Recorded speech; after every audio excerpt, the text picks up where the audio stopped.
What up? It's your boy, the Incredible Man, and yes, I am back at it again. And I have to apologize to you guys because last week I did not do a review of Black Clover. I actually missed it, but I decided to combine it with this week's episode. So I'm going to review 155 and 156 together. Let's dive into it, man.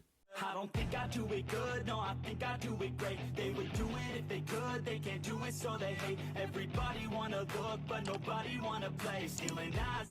So I ended up watching both episodes back to back, and I gotta say I like the way that it kind of meshed together. I know it was 156 was a continuation of 155, but watching them in succession like that, it kind of just flowed together very nicely. But overall, these were some wonderful episodes. In 155, we get to see everybody that were sent to train in the Heart Kingdom, and we get to see all of the spirit guardians that is going to be training them. And I had to pull the names up because I wasn't sure I was going to remember. So we're dealing with Gaja, which is what we've always seen, the guy that we've always seen with the lightning, Patrof, Floga, Sumerik, and Sarado. And I gotta say, honestly, it was nice to get introduced to more spirit guardians, and we know that they're pretty strong and confident in their powers because otherwise they wouldn't be able to train the members of the Clover Kingdom.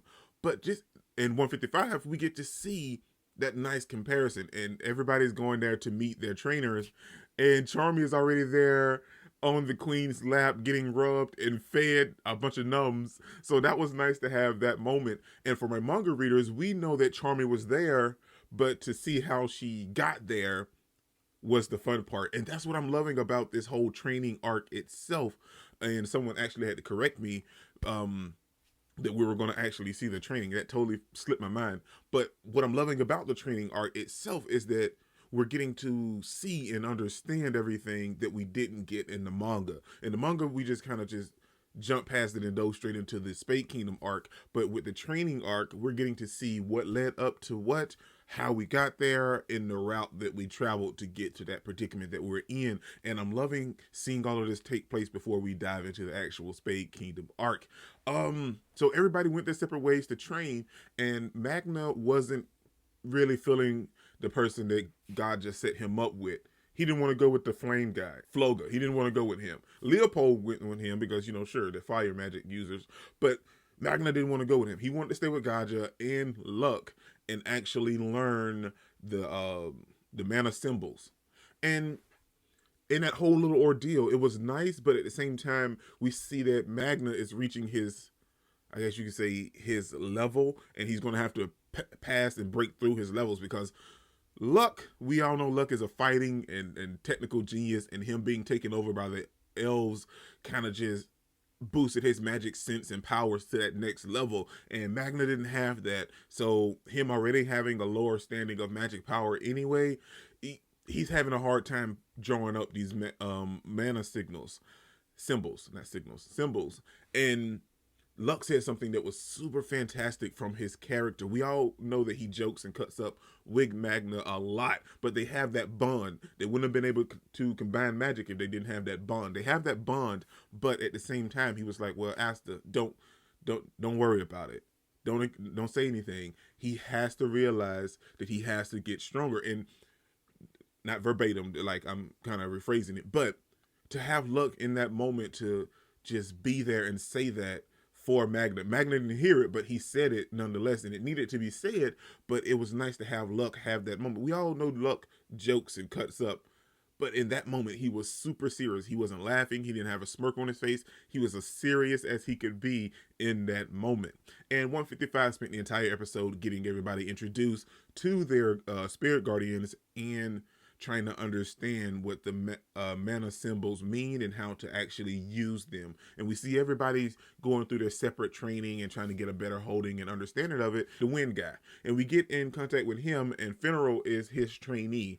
And he seems a little down and depressed because I'm assuming he stated the fact he wanted to teach because has the wind spirit and he teaches the wind magic. He just wanted to train but he's getting some fulfillment out of training Funeral because Funeral uses spatial magic, but he's a supporter, but he's teaching Funeral how to be a supporter that can support himself and his squad members, which is something that Funeral really needed. so he wouldn't drag everybody else down. He could defend himself and help protect the squad members at all costs. So that was very, very nice in this episode. And 155 just spent the entire time getting us introduced to the members and the people. And overall, it was nice. We see Charmy learning, and her and Rio pretty much mastered it right off the bat. Like, they just pulled up these symbols like it was nothing. Everybody else kind of broke into it and got the hang of it eventually. And I'm not knocking Charlotte or anything. You know, they can handle their own. It's their teacher that didn't really explain it to them. They're like, ba-bam and ba-boom, and that's how you do it. That's it. Like, she didn't break it down or anything. But Real and Charmy learned it right off the bat. Luck learned it right off the bat too. So, like, it's a lot of stuff going in there. When we see Udine and Luck La Preksha, however you want to say it, training Noel and Nero, and we see that their training is going pretty well, and everything, it kind of went off without a hitch in 155, and everybody kind of just got the hang of it right off the bat. Now, in 156 is when things became different, man. We see everybody bursting out and attacking and learning their moves and getting into a rhythm and a nice flow of learning these mana symbols and attacking the spirit guardians to try to get a better understanding of everything that's going on, because they really got to grasp this, because it's ever inching so close to the fight with the Spade Kingdom. But at the same time, while all that's happening, we get some of it on camera, but then we get the rest of it off camera, because we're dealing with Yami at the same time. And what I loved about 156 is because we see Yami doing his stuff over here, going through some things, and then we see Asta over here going through some things. And we see that Yami is trying to master Mana Zone. He's used it a couple times, but he doesn't really quite have the hang of it, and he's trying to master Mana Zone, and he's using Melirona to kind of get him to a better understanding, because we know that she knows how to use it, and she's the one that introduced us as watchers to this to Mana Zone. We didn't know anything about Mana Zone until she came along and she introduced it to us, and Yami figures that she's the perfect example in person to get him to, I guess you could say, open up and feel the Mana Zone. And throughout the entire episode, we keep seeing Yami going through his thing with Melirona and Asta going through his with Gaja. And we see that whole comparison between him and Asta kind of going back and forth. Well, I got to break past my limits. I got to exceed what I've been previously doing. I gotta burst up to that next level. And it was nice having that comparison, because at the same time, when they both realized that, because in the entire episode, we see the fight between Melirona and Yami, and it was a nice fight. It was a great fight. We've never really seen Yami kind of push back like that. Yami actually, it wasn't a loss, you could say, but like Yami was getting beat. Like, he couldn't keep up with his ki, and Asta was having the same moment. I can't really follow him with my ki. Like, there's so many similarities between Yami and Asta, and I love that they really showcased that this episode, kind of splitting it up between the two characters. And when they both reach that conclusion, because we also get to see Gaja giving Asta some hints about the anti-magic, and that it's not that much different than well, it is it's a lot different than actual mana, but like, you can break it up and use the same principles, I guess you could say. And this is the first time that we've actually seen Asta use the what is it, the Demon Dweller sword. No, not Dweller. It's the what's the little one's name? Demon Killer?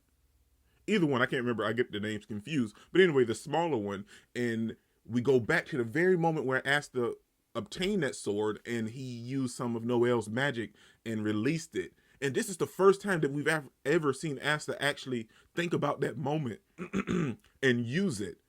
Because, like, we knew that, but it's never been brought up in the entire series at all until this moment. And in this point, Asta brought it up, and he uses it at the same time Asta Yami comes to that conclusion about the Mana Zone. And it was nice, man. It was so nice. Both of these characters unleashed their moves at the same time, and we see Asta kind of just hailing anti-magic at Gaja, and we get to see Yami use Black Hole to absorb Melirona's attack. It was so great at the same time. It was a nice moment for these two wonderful characters.